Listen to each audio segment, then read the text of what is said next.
नमस्कार दोस्तों, आप सभी का स्वागत है आपके YouTube चैनल ज्ञान अकेडमी में। दोस्तों आज हम फिर आपके सामने हाजिर हैं। मैं आपका दोस्त और होस्ट मनोज नाथ इस चैनल पे आपका स्वागत करता हूं। दोस्तों आज हम बात करेंगे अरब सागर में गिरने वाली नदियों की। इससे पहले वाले चैप्टर में अपने अंतःप्रवाह नदियों की बात की थी। आई थिंक आपको अच्छी तरह से याद होगी। अंतःप्रवाह नदियाँ कहती है काकोसा खाक रूप है सांभर में, इस प्रकार से अपने अंतःप्रवाह की नदी बात की थी। तो आज हम अरब सागर की बात करते हैं। तो अरब सागर के अंदर सबसे पहले मैप बहुत जरूरी है दोस्तों।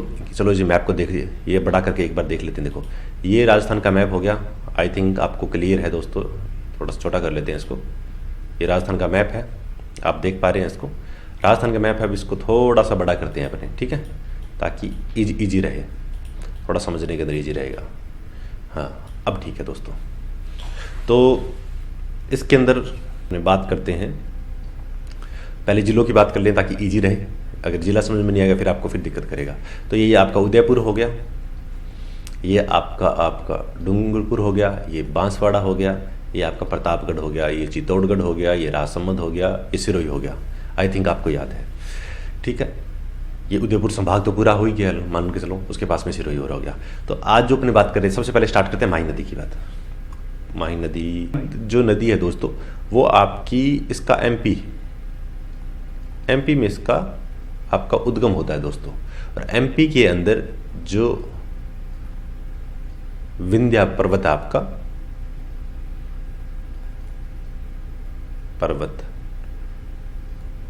जो विंध्या पर्वत है आपका, वहां से इसका उद्गम होता है। वहां से जब इसकी उद्गम यहां से निकलती है, ऐसे ये नदी ऐसे ऐसे ऐसे कर लेते हैं, ठीक है। हाँ तो वहां से इसका उद्गम होता है, इस प्रकार से नदी चलती है। सबसे पहले ये आपका डूंगरपुर, ये आपका बांसवाड़ा, लिख देता हूँ फिर आप कन्फ्यूज करोगे। फिर प्रतापगढ़, उदयपुर, और ये चित्तौड़, ये सिरोही।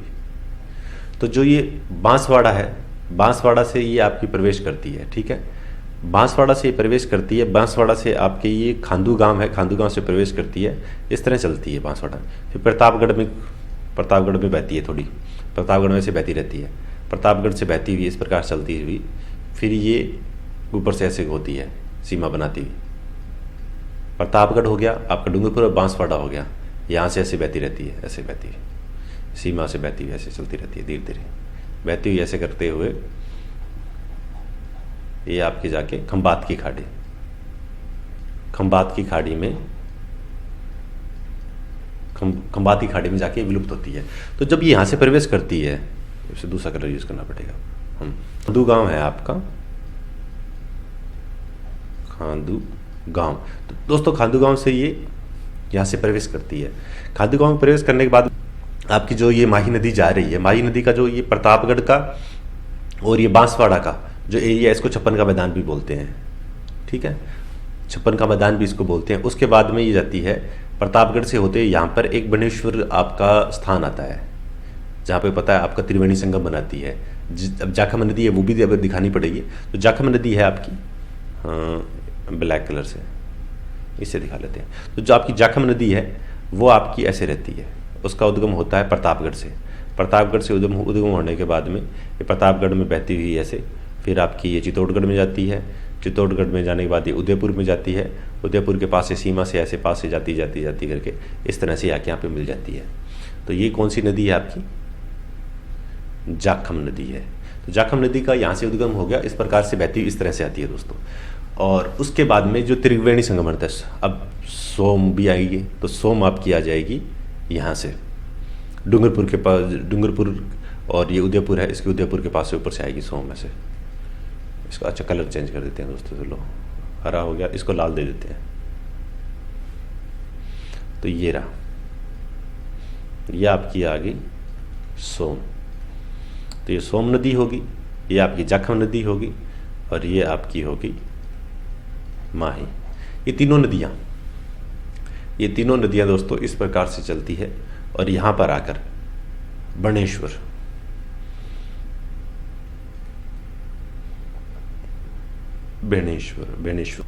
बेणेश्वर के अंदर आके यहाँ पे आपका ये त्रिवेणी संगम बनाती है दोस्तों। बेणेश्वर में तो माही नदी का जो उद्गम होता है वो विंध्याचल पर्वत है, वहाँ से होता है। विंध्याचल पर्वत से ये निकलती है, उसके बाद में एमपी में बहने के बाद में ये बांसवाड़ा का जो खांदू गांव है उसके से प्रवेश करती है। उसके बाद में बांसवाड़ा में बहती हुई ऊपर प्रतापगढ़ के अंदर, इस पे चलो इस मैप में देख लेते हैं।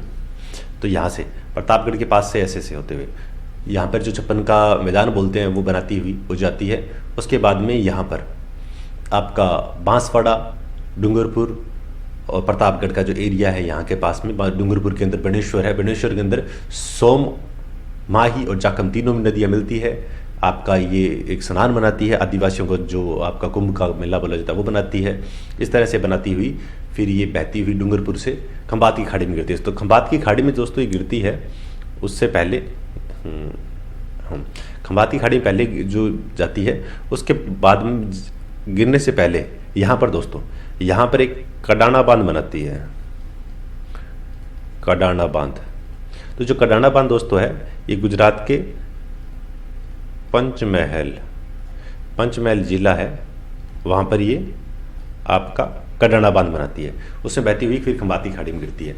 और जो राजस्थान में जो यहाँ पर है, यहाँ पर बांसवाड़ा के अंदर यहाँ ये बनाती है, यहाँ भी बांध है, यहाँ पर आपका है माही, बजाज, सागर बांध परियोजना है दोस्तों। इसके अंदर 2 हिस्सों में डिवाइडेड है। इसमें कहा गया है कि गुजरात है, गुजरात को तो मिलेगा 55% पानी, इसका उपयोग करेंगे, और राजस्थान इसका 45% जो जल का उपभोग करेगा दोस्तों। इसके अंदर माही नदी है, इस माही की नदी को काठल की गंगा भी बोलते हैं, दक्षिण भारत की स्वर्ण रेखा भी बोलते हैं। चलो लिख लेते हैं यहाँ पे क्या क्या बोलते हैं इसको, माही को।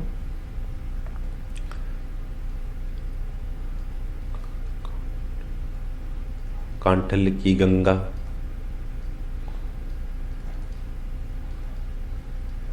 दक्षिणी राजस्थान की स्वर्ण रेखा आपकी होगी,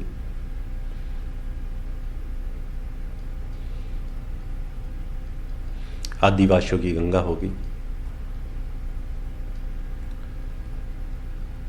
आदिवासियों की गंगा होगी दोस्तों।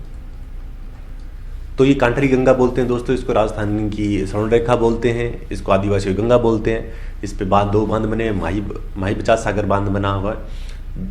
उसके बाद के अंदर इसके आगे जब राजस्थान का गुजरात के अंदर इसमें कडाना बांध बना हुआ है, 2 बांध इस पे बने हुए हैं। राजस्थान 45% जल का उपभोग करेगा, गुजरात 55% जल का उपभोग करेगा। 3 नदियों का संगम बनता है, सोम, माही, जाखम आपका डूंगरपुर के अंदर ये बनता है। वहाँ पर बनेश्वर जो धाम है आपका, वो आदिवासियों को कुंभ बोला जाता है, वो बनता है। उसके अंदर ही राजस्थान के अंदर करीबन 26 किलोमीटर कर्क रेखा निकलती है। कर्क रेखा भी मैंने निकाल देते हैं, चलो यहाँ से ऐसे डूंगरपुर से होती हुई बांसवाड़ा से अंदर से ऐसे क्रॉस करते हैं, इस तरह से आपकी कर्क रेखा ऐसे क्रॉस करके कर्क रेखा निकलती है। तो करीबन 26 किलोमीटर ये राजस्थान में कर्क रेखा की इसकी लंबाई रहती है। इस प्रकार से ये नदी माही नदी दोस्तों है। तो आई थिंक दोस्तों माही नदी आपको कॉन्सेप्ट इसका क्लियर हो गया। इसके साथ के अंदर माही के साथ में एक नदी और भी अपने कर, इसके साथ ही दोस्तों अरब सागर के लिए एक यहाँ पे एक सिरोही से निकलती है, सिरोही से एक नदी और निकलती है जिसको पश्चिमी बनास बोलते हैं, अपने पश्चिमी बनास नदी बोलते हैं। इसका सिरोही से यहाँ से दोस्तों इसका उद्गम होता है, सोनवारा गांव है उसके निकट से इसका उद्गम होता है। यहाँ से वही चीज़ यहाँ से ऐसे उद्गम होता है और इस तरह से ये आपकी कच्छ की खाड़ी में विलुप्त हो जाती है। तो दोस्तों ये थोड़ा ध्यान रखना है, ऊपर कच्छ की खाड़ी है, नीचे आपकी खंबात की खाड़ी है, तो इस तरह से थोड़ा ध्यान रखना है। तो दोस्तों इस पार्ट में अपनों ने माही नदी को कंप्लीट कर लिया है। आई थिंक आपको ये पार्ट अच्छा लगा होगा। आपको अगर अच्छा लगा है तो प्लीज़ दोस्तों इसको लाइक कीजिए, सब्सक्राइब कीजिए, शेयर कीजिए। चलो दोस्तों अब अपने बात करते हैं, लूनी नदी की बात करते हैं।